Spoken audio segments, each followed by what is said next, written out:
Slides to get through today, and I'm going to show some intraday price action on the euro. So let's get into these charts and let's break down what happened over last week. So last week I mentioned that we were likely to see a little bit of weakness on the dollar, at least in the earlier part of the week, but I still want to see price draw towards these relative equal highs up here. And you can see how Monday, Tuesday, Wednesday we did in fact drop lower. And then we ran through the 25 DRT level and popped back above that minor buy side liquidity pool. This was a really shallow sweep. So again, a pool of liquidity rests above these relative equal highs, and we ended up tapping into that on Friday. We have this accumulation block that overlaps with that breakaway gap that sits at that 25 DRT level. The 25 DRT and the 75 DRT are interchangeable because at the 25 we're going to form the breakaway gap, and the 75 we're generally going to form the terminus gap. If you cannot see it on the time frame that you're looking at, then go into a lower time frame and you're likely to find the gap somewhere on a lower time frame. And if you can't find it, then you want to look at the correlated pair, right? And the cleaner price action, that the levels align better, that has the cleaner structure, ideally that's the market that you want to trade, right? So I flip between euro and the pound based on how clean price action looks to me. And obviously I'm looking at euro pound, the pair, to give me more insight into which market I want to be in if one's stronger than the other, right? Anyway, that was a question I had asked. I hope that clears that up. Let's zoom in here on, again, the daily time frame. And let's look at what's transpired and where the market is likely to go. Now, again, I mentioned how we'd already cleared these lows down here on the futures contract. I do like how we've completely rebalanced this buy-side imbalance, tapped the order block, and we've really run higher back above the minor buy-side liquidity pool that we outlined a couple of weeks back. If we grade this entire range from the high down to the low, we can see that we dropped into the equilibrium level last week. This level overlapped with this sell side imbalance, which I'm looking at as an inverse fair value gap. But more specifically, I'm looking at this as the measuring gap since it sits at 50% of that dealing range. I'm also looking at these consecutive down close candles that close below this swing low, running the liquidity below these lows. So this is our order block. And I'm looking at the opening price of the order block, and you can see how on Tuesday last week we dip into the opening price.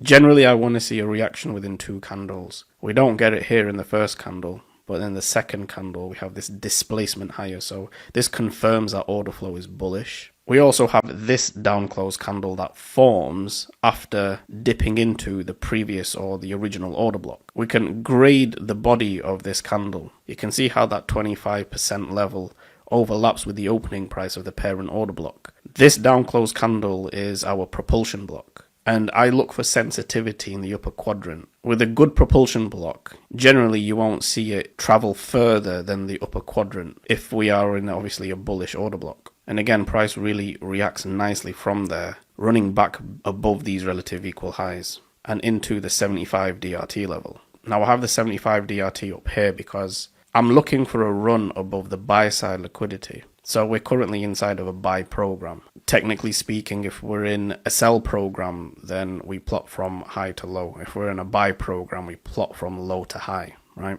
We also had this up close candle. We have this low, high, lower low. So this up close candle is our bullish breaker, and the premium high overlaps with the opening price of the bullish order block.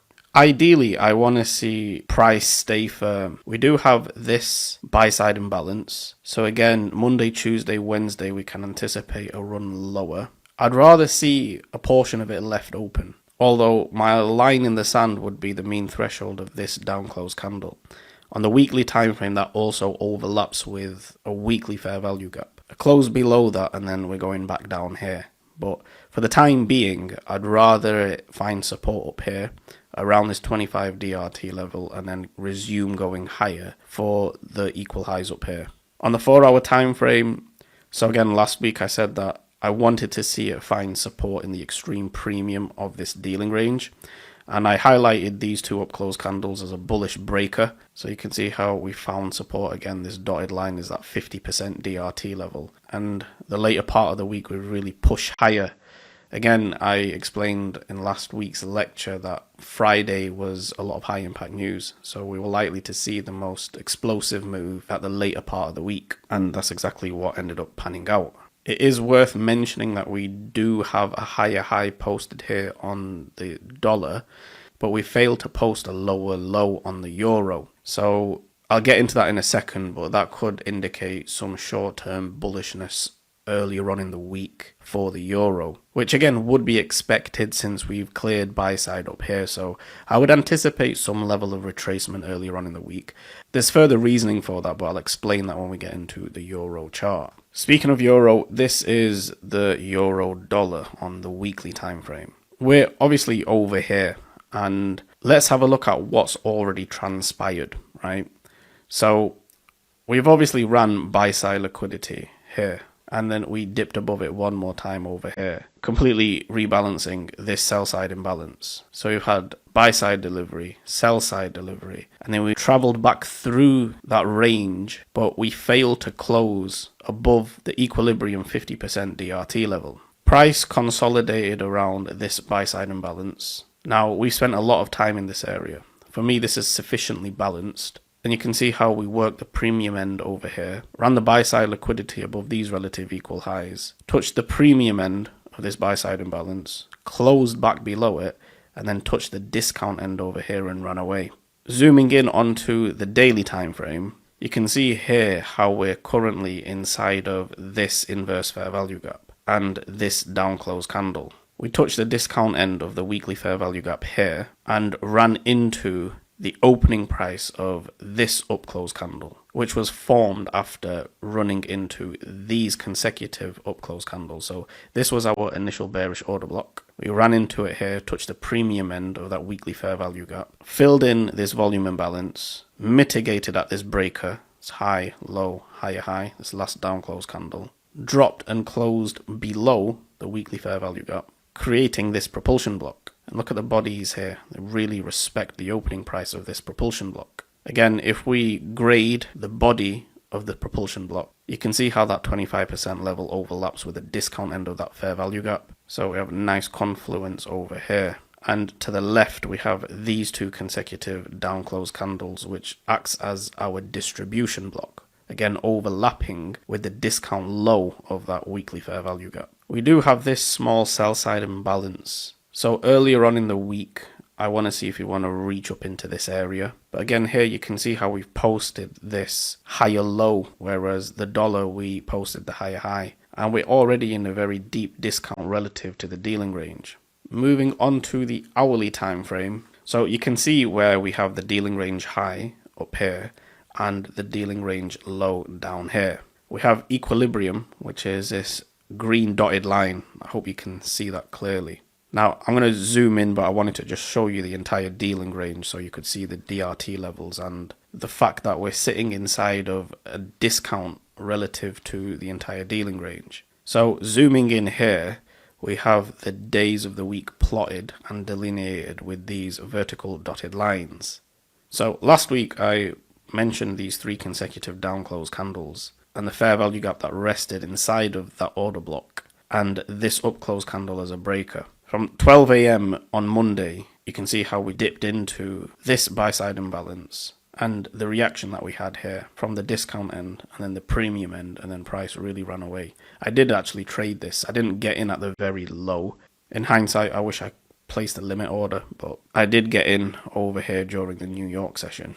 We dropped lower into the terminus gap that overlapped with this 75 DRT level. In this case, it's a terminus gap because we were in a sell program and then we ran back above it. You can also see how this was influential on the right side of the market maker model, right? If we take Monday's range from the high to the low, equilibrium overlaps perfectly with the 75 DRT and the consequent encroachment of the terminus gap. We dropped just below equilibrium into a discount, into these two down close candles. The bodies over here telling us that we don't want to close back below the 75 DRT or the terminus gap. And then we have this displacement higher, closing back above the upper quadrant 75 DRT level. And if you look left, what do we have here?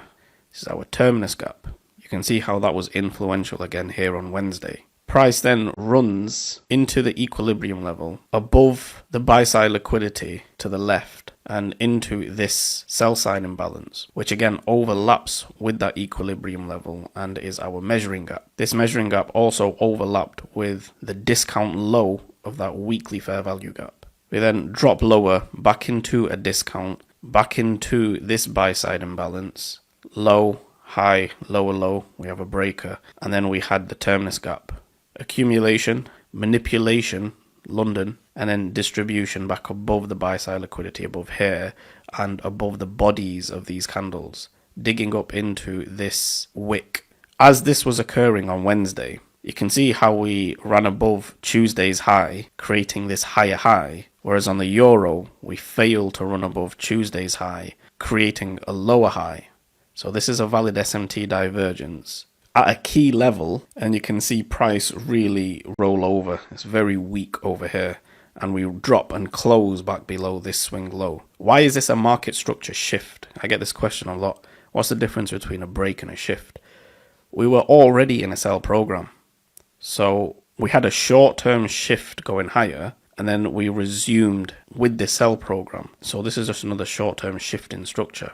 After this market structure shift, what do you notice? We have this sell side imbalance. And if we take the high to the low, you can see where the equilibrium level is, and just look at the bodies over here. So this is a huge algorithmic footprint. This is an algorithmic signature, and this tells smart money that are coming in here and they're executing short orders here, here, here, one more time over here, and then it gives up the ghost, as ICT would say, and closes back below all of this sell side liquidity, back below the 75 DRT level and this terminus gap. So this is a very significant event. We have a short-term high over here, and then we rally back above this short-term high, rebalancing the remainder of this sell side imbalance, and inside of a premium relative to this high and this low. We swept buy side liquidity inside of a premium and rebalance at the same time. So again, that analogy that I used, two birds with one stone, you can see this manipulation here on Friday, and then we really tank, sweeping the low that was created on Monday. Now, retail are going to look at this as a bear flag, right? Now, I'm anticipating a run higher. How high we can go, I'll have to assess what happens on Monday and Tuesday. Generally, I don't like to trade Monday. I usually let Monday's price action pass, especially if I can make a case of both sides of the market. But I'm anticipating a run higher into this sell side imbalance and maybe back into the terminus gap. We do have the daily fair value gap higher, so we could reach into that, but I would rather see that left open. I'd like to see price upset the retail sentiment and then make a run lower for the lows down here. So I want to see how price really moves Monday and see what's going on into Tuesday. And obviously cross-examine that with what the dollar index is doing, right? In terms of deviations, if we take this swing high and this swing low, projecting deviations, 1.5 deviations that come really nicely into that measuring gap. We didn't quite completely fill it, which makes me wonder if we do want to knock back up above these relative equal highs and get back into a premium relative to the dealing range. But we were in close proximity, and the high of the week came in here on Tuesday. Let's look at Tuesday's price action on a 5-minute time frame so we can get into a little bit more detail. So here we are on the 5-minute time frame. We have this vertical line here which delineates 12 AM New York Eastern Standard Time, and that is the start of the day. We have our measuring gap here in orange. This green dotted line is our 50 DRT level. We have the purple line here, which is our discount end of the weekly fair value gap. The daily propulsion block with this red line, and our terminus gap down here, which overlaps with the 25 DRT level. Now, if we split this into sessions, we have between 4 and 8 our central bank dealers range.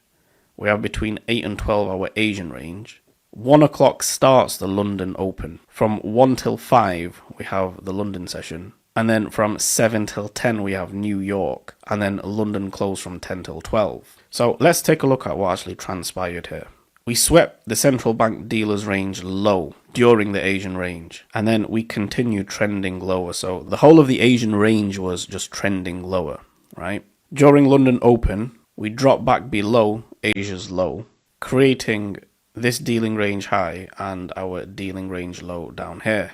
Price reverses and starts a buy program going higher. We obviously drop below the Asian low and we create this down close candle, which becomes our bullish order block. You see how we tap into it here. This is actually an entry technique that I quite often use, is if an old low overlaps with an order block. This is quite a strong entry technique and another model that I like to use. Price then displaces higher, running through the terminus gap. Again, you can see how if we extend that out, it's influential going forward. We have these consecutive up close candles that acts as an accumulation block.